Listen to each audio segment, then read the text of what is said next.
When life gives you 100 reasons to break down and cry, show life that you have 1,000,000 reasons to smile and laugh and to stay strong.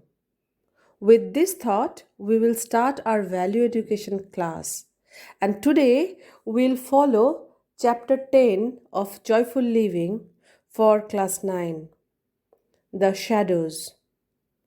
We will talk about the shadows, that is, the problems which are trying to engulf our society, which are trying to destroy us. But as we all know, there's a silver lining in every cloud. Yes, girls, in this class, we will try to curb these problems with universal love, concern for others, empathy, values of equality, and social justice.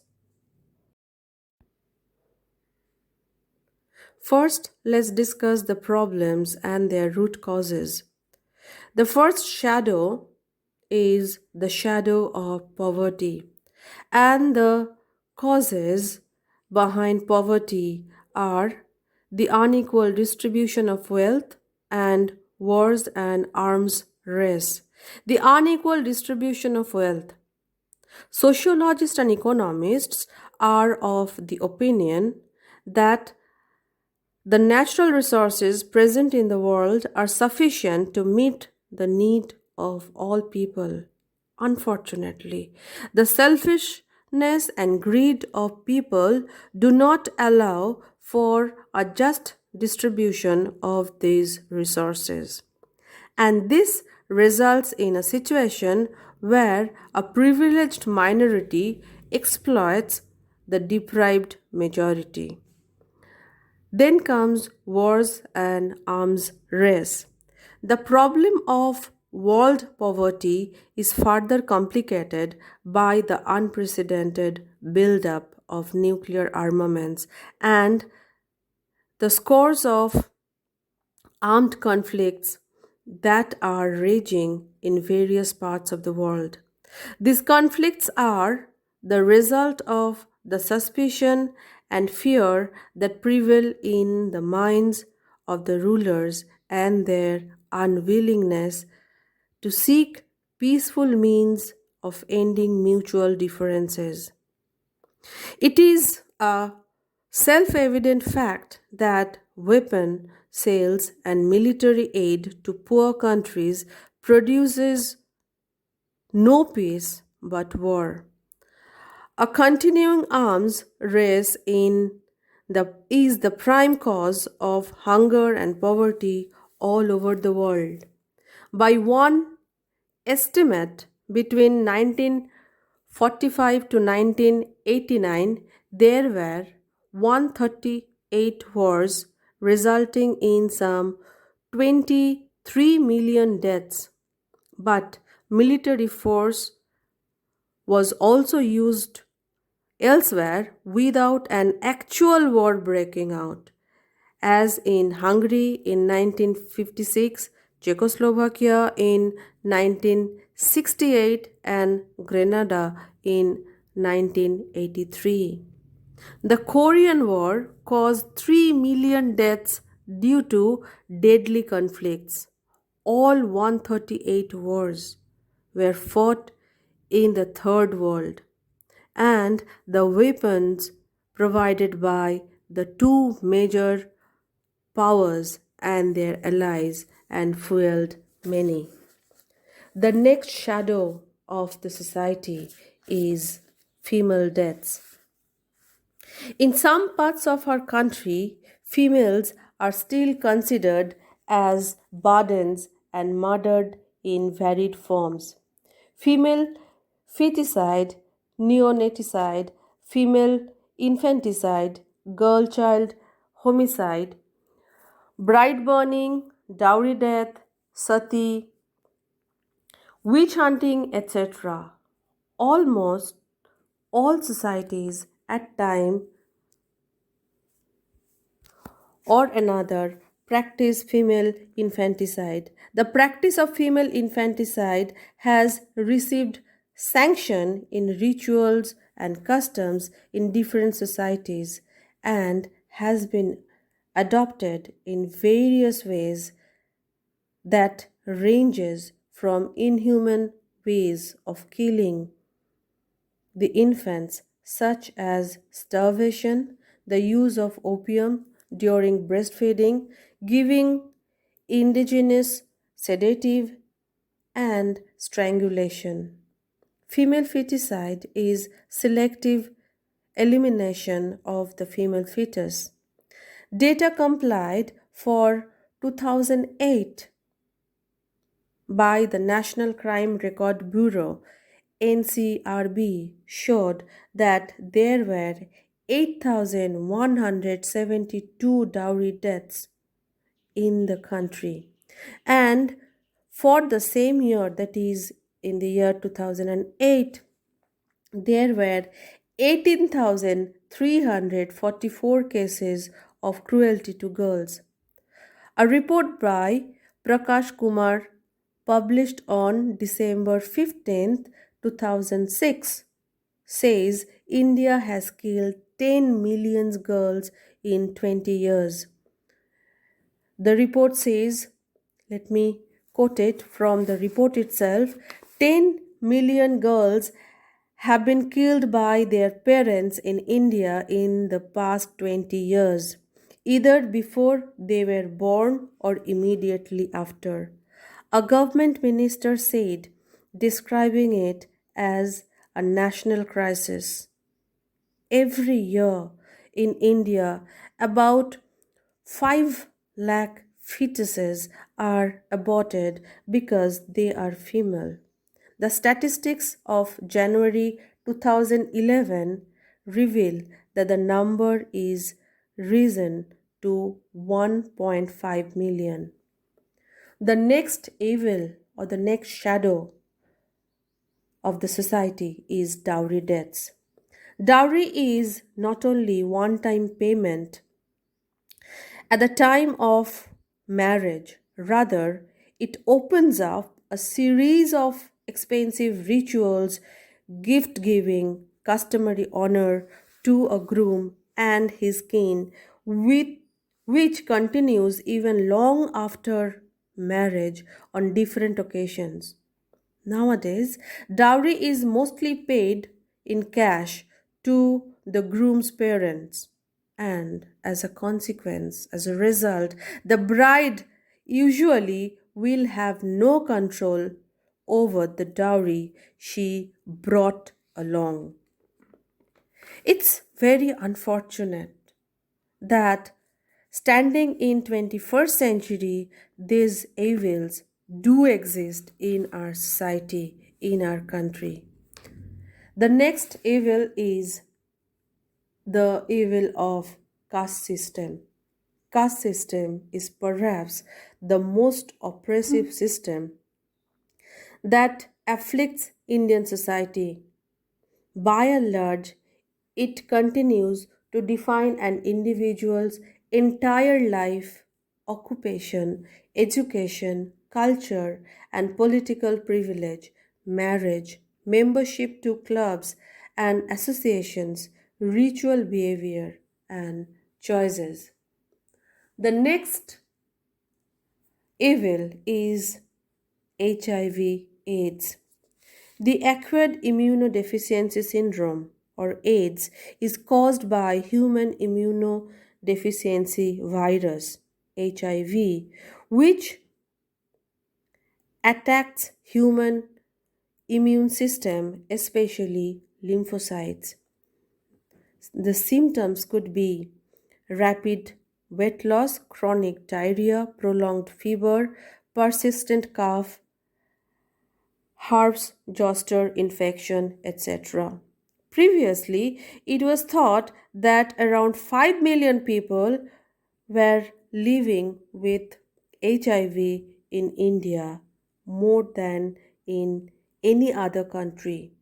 Better data, including the result of the National Household Survey, conducted in 2005 2006 laid a major revision of the prevalence estimate in July 2007. In 2008, report by the Government of India's AIDS organization estimated that around 2.3 million people in India are living with HIV. Of these, 39% are female and 3.5% are children.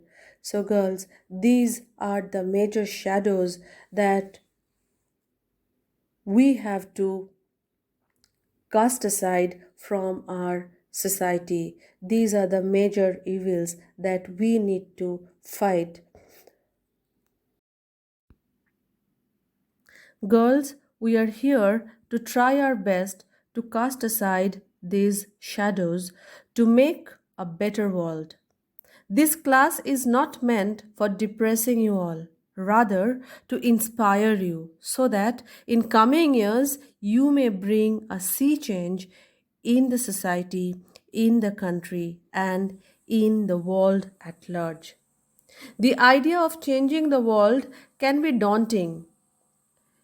It's not only easy but understandable to think, I am only one person. What can I really do? If every person thinks that, nothing will get done. But if every person did just one thing to make the world a better place today, billions of acts of kindness, social responsibility, and generosity would take place. And wouldn't that alone change the face of this planet? Helen Keller said, I am only one, but still I am one. I cannot do everything, but still I can do something. And just because I cannot do everything, I will not refuse to do the something that I can do. Here is a list of some of the ideas and about how to make the world a better place, one small action at a time. However, there are basic elements which make an ideal society with happy inhabitants, no discrimination of any sort, be it caste, gender, or religion, and sense of mutual peace should be instilled in all people to preface harmony. Now, let us talk about the solution. The first idea that comes into our mind is redefine prosperity. The first step towards living from the soul is to recognize the abundance of prosperity in our lives. Prosperity is not just about material wealth and gain. We can be prosperous in quality time, in talents, relationship, creativity, freedom, health, and emotional well being.